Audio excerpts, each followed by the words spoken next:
We'll guide you through how to fix the Google Play Store not opening. If you find this useful, then consider subscribing and liking the video. This can go and be a frustrating problem because you're wanting to go and download an app or do something else with the Play Store and you're unable to go and get into it. So we're going to guide you through how this is done. Make sure you watch this full guide and don't skip ahead. Otherwise, you may go and miss an important part of this guide. So first of all, come to the bottom and press these three lines. They may be over to the left.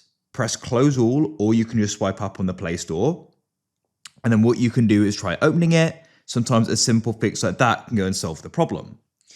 If it does, then great. If it doesn't and it's still not opening, swipe up. We need to go and find settings. So you can go and search settings at the top or swipe across here and go and find settings. Scroll down and find the option for apps. Tap there. Wait for this to go and load. What we then need to do is go and start scrolling down. Now this is all alphabetical and we're looking for Google. So keep coming down and as you can see, there we have the Google Play Store. So go and tap there. You want to go and scroll down. We'll go and press full stop in the bottom right and press OK. Then we'll scroll down to storage. We'll press clear cache in the bottom right and clear data in the bottom left. Then press back. Then you want to come to Google Play Services and tap there.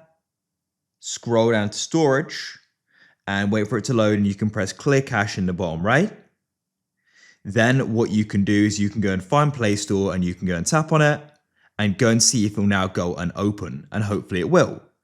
If you still find that it isn't, tap on hold on the side button on your device, find the restart option and press it again to confirm it. It will then go and restart. Hopefully when it then comes back on, it will then go and be working.